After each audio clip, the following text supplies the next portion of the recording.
ఈరోజు మనమంతా కూడా ఇలా కలవడం చాలా సంతోషంగా ఉంది. ఒకవైపున నేను ఒకటి చెప్తా ఉన్నా, వైఎస్ఆర్ కాంగ్రెస్ పార్టీకి మొట్టమొదట బీజం ఎక్కడ పడింది అని అంటే కర్నూలు జిల్లా నల్ల కాలువలోనే పడింది.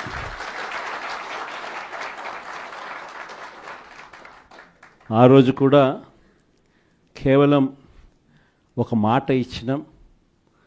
ఆ మాట కోసం ఎందాకైనా కూడా పోయిన పరిస్థితుల మధ్య వైఎస్ఆర్ కాంగ్రెస్ పార్టీ ఆవిర్భవించడం, వైఎస్ఆర్ కాంగ్రెస్ పార్టీ ఈరోజు ఒక బలమైన పార్టీగా ఈరోజు రాష్ట్ర చరిత్రలో ఉండడం, దానికి బీజం కర్నూలు నుంచే పడింది. ఆ రోజు నుంచి నాతోనే అడుగులు వేశారు చాలామంది.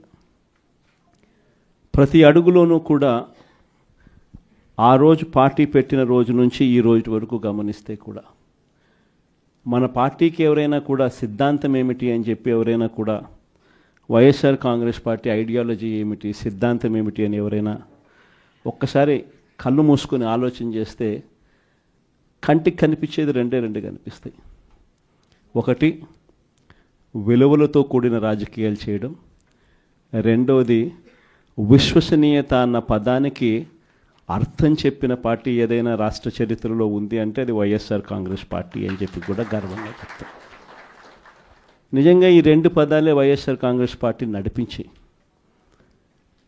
అదే మాదిరిగా ఒక నాయకుడిగా గట్టిగా ఈ సిద్ధాంతాలను నమ్మి ఒక నాయకుడిగా అడుగులు ముందుకు వేశాను. నాలో ఈ గుణాలను చూసి మీరంతా కూడా నాకు తోడుగా ఇన్ని సంవత్సరాల పాటు అడుగు వేశారు. ఈరోజు నేను ఒకటి చెప్తా ఉన్నా, రాజకీయాలలో గెలుస్తాం ఓడిపోతాం ఇది వేరే విషయాలు. కానీ ఈ రోజుకి కూడా ఖచ్చితంగా ఒకటైతే చెప్తాను, వైఎస్ఆర్ కాంగ్రెస్ పార్టీకి సంబంధించిన ఏ నాయకుడైనా కూడా, ఏ జెడ్పీటీసీ అయినా, ఏ ఎంపీటీసీ అయినా, ఏ సర్పంచ్ అయినా, ఏ వార్డు మెంబర్ అయినా, ఏ కార్యకర్త అయినా కూడా, జిల్లా స్థాయి నుంచి గ్రామ స్థాయి వరకు ఏ నాయకుడైనా, ఏ కార్యకర్త అయినా కూడా గర్వంగా కాలర్ ఎగరేసుకొని ఏ ఇంటికైనా వెళ్ళి ఆ ఇంట్లో చిక్కటి చిరునవ్వుల మధ్య వాళ్ళ ఆశీస్సులు తీసుకునే కెపాసిటీ, వాళ్ళ ఆశీస్సులు తీసుకునే పరిస్థితి ఏ నాయకుడికైనా ఉంది అని అంటే అది ఒక్క వైఎస్ఆర్ కాంగ్రెస్ పార్టీ నాయకులకు మాత్రమే ఉందని గర్వంగా చెప్పగలం. ఎందుకనంటే మనం రాకమునుపు రాజకీయాలు ఒక మాదిరిగా ఉండి, మనం వచ్చిన తర్వాత రాజకీయాలకు అర్థం ఇది అని చెప్పి తిరగరాసిన చరిత్ర ఏ పార్టీకైనా ఉంది అని అంటే అది ఒక వైఎస్ఆర్ కాంగ్రెస్ పార్టీకి మాత్రమే ఉంది అని కూడా గర్వంగా చెప్పగలుగుతాం. మనమంతా ప్రజల తరపున వాళ్లకు తోడుగా నిలబడాల్సిన సమయం వచ్చింది. గ్రామ స్థాయి నుంచి మనం బలోపేతం, మళ్ళీ ఆర్గనైజ్డ్గా బలోపేతం జరగాలి. జిల్లా స్థాయిలోనూ, మండల స్థాయిలోనూ, గ్రామ స్థాయిలోనూ, ప్రతి స్థాయిలోనూ కూడా మనమంతా కూడా క్యాడర్ను మొత్తం ఏకం చేయాలి, ఆర్గనైజ్డ్ పద్ధతిలోకి తీసుకొని రావాలి. ప్రతి సమస్యలోనూ ప్రజలకు తోడుగా ఉండే కార్యక్రమం ముమ్మరంగా అడుగులు వేయాల్సిన అవసరం వచ్చింది. ఈరోజు జరుగుతూ ఉన్న పరిస్థితులు, విషయాలు కూడా మీ అందరికీ కూడా తెలుసు. రెడ్ బుక్ రాజ్యాంగంలో ఎలా జరుగుతూ ఉన్నాయన్నది కూడా మీ అందరికీ కూడా తెలుసు. చంద్రబాబు నాయుడు గారు అనే వ్యక్తి ముఖ్యమంత్రిగా ఉన్నాడు. మామూలుగా ముఖ్యమంత్రిగా ఉన్న వ్యక్తికి ఒక హుందాతనం ఉంటుంది. ఈ మనిషికి ఆ హుందాతనం లేదు. ఈ మనిషికి ఏదైనా కూడా తాను ముఖ్యమంత్రి కాబట్టి ఏ పదవైనా తనకే కావాలి, తనకు సంఖ్యాబలం లేకపోయినా తనకే కావాలి అన్న అహంకారంతో ఈరోజు చంద్రబాబు నాయుడు రెడ్ బుక్ పాలన సాగిస్తూ ఉన్నాడు. 57 చోట్ల జరిగితే 7 చోట్ల ఎన్నికను వాయిదా వేశారు. ఎందుకనంటే అక్కడ చంద్రబాబు నాయుడుకు గెలిచే వాతావరణం కనిపించక ఆ 7 చోట్ల ఎన్నికలు వాయిదా చేశాడు. మరో 50 చోట్ల ఎన్నిక పెట్టని పరిస్థితి, పెట్టాల్సిన పరిస్థితిలో, ఖచ్చితంగా పెట్టాల్సిన పరిస్థితిలో, ఎన్నికలు జరపాల్సిన పరిస్థితిలో జరపాల్సి వచ్చింది. ఆ వచ్చిన చోట్ల కూడా 50 చోట్లలో 39 చోట్ల వైఎస్ఆర్సీపీ క్యాడర్ తెగింపుతో గట్టిగా నిలబడింది. నిజంగా ఆ తెగింపు వైఎస్ఆర్సీపీ క్యాడర్ చూపించింది కాబట్టి చంద్రబాబు నాయుడు గారు ఏమీ చేయలేకపోయాడు. ఎంత దారుణంగా చంద్రబాబు నాయుడు గారు అనే వ్యక్తి ప్రవర్తిస్తూ ఉన్నాడు అన్నదానికి నిదర్శనం. ఎక్కడా కూడా చంద్రబాబు నాయుడు గారికి మెజారిటీ లేదు. ప్రతి చోట కూడా వైఎస్ఆర్సీపీ కోవిడ్ తర్వాత జరిగిన ఎన్నికలు, అంటే 2 ఏళ్ల తర్వాత జరిగిన ఎన్నికల్లో 2.5 సంవత్సరం 2.5 సంవత్సరం తర్వాత ఎన్నికలు జరిగాయి. ఆ ఎన్నికల్లో వైఎస్ఆర్ కాంగ్రెస్ పార్టీ స్వీప్ చేసిన పరిస్థితులు మనందరికీ కూడా తెలుసు. ఎక్కడా కూడా చంద్రబాబు నాయుడుకు బలం లేదు. బలం లేకపోయినా కూడా చంద్రబాబు నాయుడు గారు ఆయనకున్న అహంకారంతో ప్రలోభాలు పెడుతూ భయపెడుతూ ఉచ్చల విడిగా ఏ రకంగా చంద్రబాబు నాయుడు గారు రెడ్ బుక్ రాజ్యాంగంలో ప్రతి పదవి తనకే కావాలి అని చెప్పి తపన పడుతూ చంద్రబాబు నాయుడు గారు ఏ రకంగా చేశారు అన్నది మనమంతా కూడా చూసాం. ఎందుకు చంద్రబాబు నాయుడు గారు ఇవన్నీ చేస్తూ ఉన్నారు అన్నదానికి ఒక్కొక్కసారి నాకు అర్థం కాల. ఎందుకు అబ్బాయి మనిషికి బలం లేదు, సంఖ్యాబలం లేదు, లేకపోయినా కూడా ఎందుకు ఇంత దౌర్జన్యాలు చేస్తా, ఇంత అప్రజాస్వామికంగా ఎందుకు చేస్తూ ఉన్నాడు అని చెప్పి. ఎందుకు చేస్తూ ఉన్నాడో తెలుసా? కారణం వైఎస్ఆర్ కాంగ్రెస్ పార్టీ అంటే చంద్రబాబు నాయుడుకు భయం. వైఎస్ఆర్ పార్టీ కార్యకర్త అంటే చంద్రబాబు నాయుడు గారికి భయం. ఎందుకనంటే చంద్రబాబు నాయుడు గారు సూపర్ 6 ఫెయిల్ అయ్యాడు, సూపర్ 7 ఫెయిల్ అయినాడు. చంద్రబాబు నాయుడు గారి పాలనలో వ్యవస్థలన్నీ కూడా పూర్తిగా నీరు గారిపోయినాయి. ఇలాంటి పరిస్థితిలో ప్రజలందరూ కూడా తెలుగుదేశం పార్టీకి సంబంధించిన క్యాడర్ ఎవరూ కూడా ప్రజల దగ్గరికి వెళ్ళే పరిస్థితి లేదు. చంద్రబాబు నాయుడు గారి క్యాడర్, ఆయనకు సంబంధించిన ఎంపీటీసీలు కానీ, ఆయనకు సంబంధించిన కార్యకర్త కానీ ఎవరైనా కూడా ప్రజల దగ్గరికి వెళ్తే ఇంట్లో నుంచి చిన్న పిల్లలు సైతం క్యాడర్ను కూడా తిరగనిచ్చే పరిస్థితి ఉండదు. క్యాడర్ను సైతం, చిన్నపిల్లలు సైతం ఇంటికి పోతేనే మా 15,000 సంగతి ఏమిటి అంటారు. అమ్మలు మా 18,000 సంగతి ఏంటి అని అంటారు. వాళ్ళ అమ్మలు మా 48,000 సంగతి ఏమిటి అంటారు. ఇంట్లో రైతన్నలు మా 26,000 సంగతి ఏమిటి అని, ఉద్యోగం ఎతికే పిల్లలు మా 36,000 సంగతి ఏమిటి అని చెప్పి ఇలా ప్రతి ఒక్కరూ ఇంట్లో ప్రశ్నిస్తారని కనీసం క్యాడరు, కనీసం ఇండ్లకు కూడా పోని పరిస్థితిలో చంద్రబాబు నాయుడు గారి పార్టీ ఈరోజు పరిపాలన సాగిస్తూ ఉంది. ఇలాంటి పరిస్థితుల్లో చంద్రబాబు నాయుడు గారిని ప్రశ్నించే స్వరం ఉండకూడదు అని రాష్ట్ర వ్యాప్తంగా ఒక భయానక వాతావరణం క్రియేట్ చేసే కార్యక్రమంలో భాగంగా ఇవన్నీ కూడా చంద్రబాబు నాయుడు గారు చేయిస్తూ ఉన్నాడు. ప్రజాస్వామ్యంలో ఎప్పుడూ కూడా మనుషులకు మంచి చేయాలి, మనుషులకు మంచి చేసి వాళ్ళ గుండెల్లో స్థానం సంపాదించుకొని, వాళ్ళ మనసుల్లో స్థానం సంపాదించుకొని ఒక నాయకుడు అనేవాడు పాలన చేయాలి. కానీ అలా చేయకుండా అధికారం ఉంది కదా అని చెప్పి దురహంకారంతో ఏ నాయకుడైనా కూడా ప్రవర్తించినప్పుడు ప్రజలు దేవుడు ఇద్దరు కూడా ఖచ్చితంగా మొట్టికాయలు వేస్తారు. ఆ మొట్టికాయలు ఎంత దారుణంగా ఉంటాయి అని అంటే చంద్రబాబు నాయుడు గారికి నెక్స్ట్ ఎలక్షన్లకు వచ్చేసరికి సింగిల్ డిజిట్స్ కూడా రాని పరిస్థితులకి ఆయన పడిపోతాడు. కాబట్టి ప్రతి ఒక్కరం నేను ఒకటే అడుగుతా ఉన్నా, అందరం ఐక్యంగా ఉందాం. మొన్న కూడా చూసాం, చంద్రబాబు నాయుడు గారు భయపడిచ్చే ప్రయత్నాలు ఎక్కువ చేస్తాడు. మొన్న రామగిరిలో మనం అంతా చూసాం ఏం జరిగిందో. రామగిరి మండలంలో 10 ఎంపీటీసీలు ఉంటే 9 వైఎస్ఆర్సీపీ 9 గెలిచింది. కేవలం తెలుగుదేశం పార్టీ 1 మాత్రమే గెలిచిన పరిస్థితుల మధ్య రామగిరిలో ఉప ఎన్నిక జరిగింది. మరి 9 గెలిచిన వైఎస్ఆర్సీపీ గెలుస్తుందా? కేవలం 1 గెలిచిన తెలుగుదేశం పార్టీ గెలుస్తుందా? ఎవరికైనా అర్థమవుతుంది 9 గెలిచిన వైఎస్ఆర్సీపీనే ఆ ఉప ఎన్నికల్లో గెలుస్తుంది అని.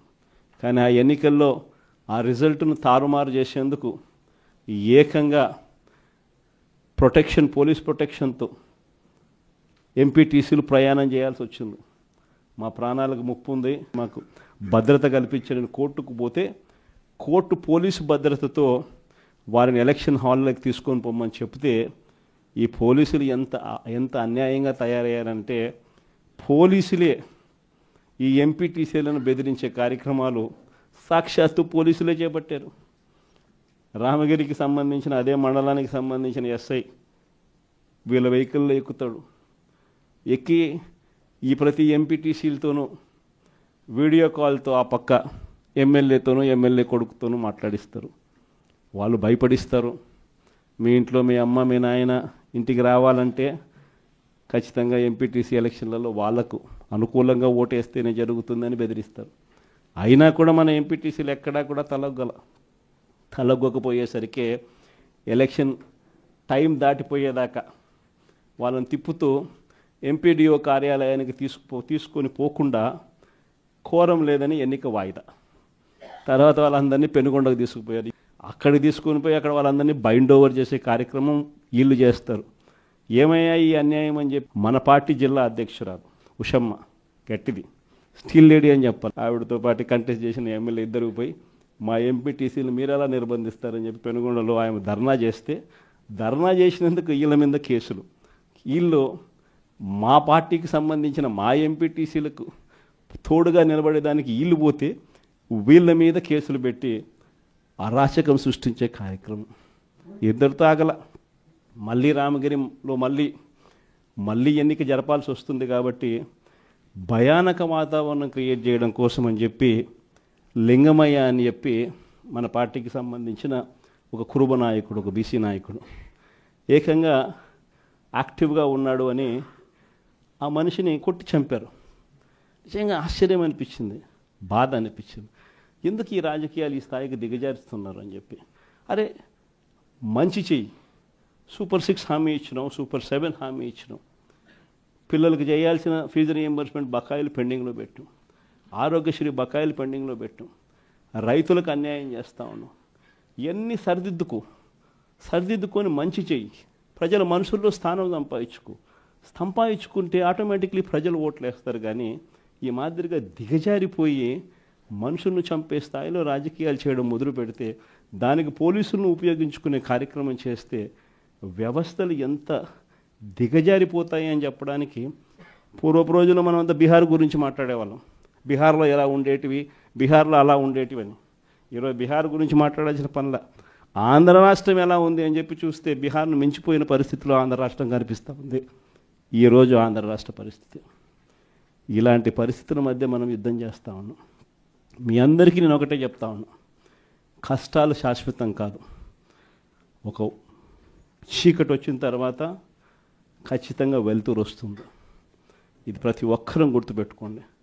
చూస్తూ కన్ను మూసుకుంటే 3 ఏళ్ళు కూడా అయిపోతుంది. ఈ 3 ఏళ్ళు మాత్రం గట్టిగా తోడుగా నిలబడండి, నాకు తోడుగా నిలబడండి, ప్రజలకు తోడుగా నిలబడండి. ఆ తర్వాత మళ్ళీ వైఎస్ఆర్ కాంగ్రెస్ పార్టీ మళ్ళీ అధికారంలోకి ఖచ్చితంగా వస్తుంది. ఈసారి జగన్ 2 పాలన ఖచ్చితంగా జరుగుతుందని మాత్రం చెప్తాను. ఈసారి జగన్ 2 పాలనలో మాత్రం ప్రతి కార్యకర్తకు మీ జగన్ తోడుగా ఉంటాడని ఖచ్చితంగా చెప్తాను. కాబట్టి ఖచ్చితంగా ఈ 3 ఏళ్ళు ప్రజల తరపున నిలబడదాం, ప్రజల కోసం పోరాడదాం. విలువలు విశ్వసనీయతతో కూడిన రాజకీయాలకు వైఎస్ఆర్ కాంగ్రెస్ పార్టీ కేర్ ఆఫ్ అడ్రస్గా ఎప్పటికీ నిలుస్తుందన్న సంకేతం ఖచ్చితంగా ఇద్దామని చెప్పి మీ అందరు.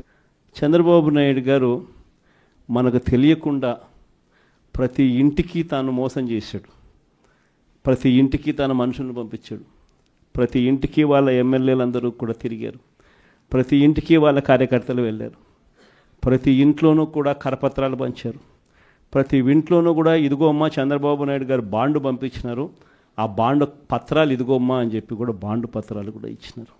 ఇంట్లో ఎవరు కనపడినా మోసం చెయ్యని సెక్షన్ అనేది లేకుండా ప్రతి ఒక్కరికి కూడా చెప్పుకొచ్చారు. దీనివల్ల ఏం జరిగిందంటే ఒక 10% ప్రజలు నమ్మినారు. జగన్ చేయగలిగినాడు కదా, అది కూడా ఒక రకంగా తప్పు మందేనేమో. ఎందుకంటే జగన్ చేయగలిగినాడు కదా, కాబట్టి జగన్ చేశాడు కాబట్టి చంద్రబాబు నాయుడు జగన్ చేసేటివన్నీ చేస్తానని చెప్తున్నాడు, అది కాక ఇవన్నీ చేస్తానని కూడా చెప్తా ఉన్నాడు. కాబట్టి చేస్తాడేమో, మనిషి మారినాడేమో అని చెప్పి కొద్దో గొప్ప ఒక 10% ప్రజలు ఆయన మాటలు నమ్మడం. దాంతో 50% ఇంతకు ముందు వచ్చిన ఓట్ షేర్ మంది 40% ఓట్ షేర్కు ఒక 10% ప్రజలు నమ్మి అటువైపున కొంచెం చెయ్యి అలా పోయింది. కానీ ఈరోజు 11 నెలలు గడిచాయి. 11 నెలలు గడిచిన తర్వాత ఒక బడ్జెట్ అయిపోయింది. ఆయన అధికారంలోకి వచ్చిన వెంటనే ఒక బడ్జెట్ ప్రవేశపెట్టినాడు. 2వ సంవత్సరం బడ్జెట్ కూడా ప్రవేశపెట్టేసినాడు. సరే, 2 బడ్జెట్లు అయిపోయినాయి. 5 బడ్జెట్లలో 2 బడ్జెట్లు అయిపోయినాయి. 11 నెలల టైం అయిపోయింది. ఈ 11 నెలల కాలంలో ప్రజలంతా కూడా అదిగో చంద్రబాబు నాయుడు చేస్తాడు, ఇదిగో చంద్రబాబు నాయుడు చేస్తాడు అని చెప్పి ప్రతి ఒక్కరూ ఎదురు చూస్తూ వచ్చారు. ఇంతవరకు పరిస్థితి చూస్తే ఏమంటాడు ఇప్పుడు ఏమంటా ఉన్నాడు? ఇప్పుడు ఏమంటా ఉంటే అప్పుడు మాట చెప్పినాను కానీ ఇప్పుడు భయం వేస్తూ ఉంది అని అంటున్నాడు. అప్పుడు మాట చెప్పినాను కానీ ఇప్పుడు భయం వేస్తూ ఉందని అంటున్నాడు. అందరితో ఆగిపోవడంలా చెయ్యకుండా ఉండడం కోసం అబద్ధాలు నోట్లో నుంచి చెయ్యకుండా ఉండడం కోసం, అది కూడా అక్కడ నిజాయితీ లేదు, నీతి లేదు. చెయ్యకుండా ఉండడం కోసం రాష్ట్ర అప్పులు ఓసారి 12 లక్షల కోట్లు అంటాడు, ఓసారి 10 లక్షల కోట్లు అంటాడు, ఓసారి 11 లక్షల కోట్లు అంటాడు. ఏదో ఒక అబద్ధం, ప్రతిరోజు ఒక అబద్ధం చెప్పడం, రోజు దాన్ని దాటేసుకుంటూ పోయే పరిస్థితులు కనిపిస్తూ ఉన్నాయి.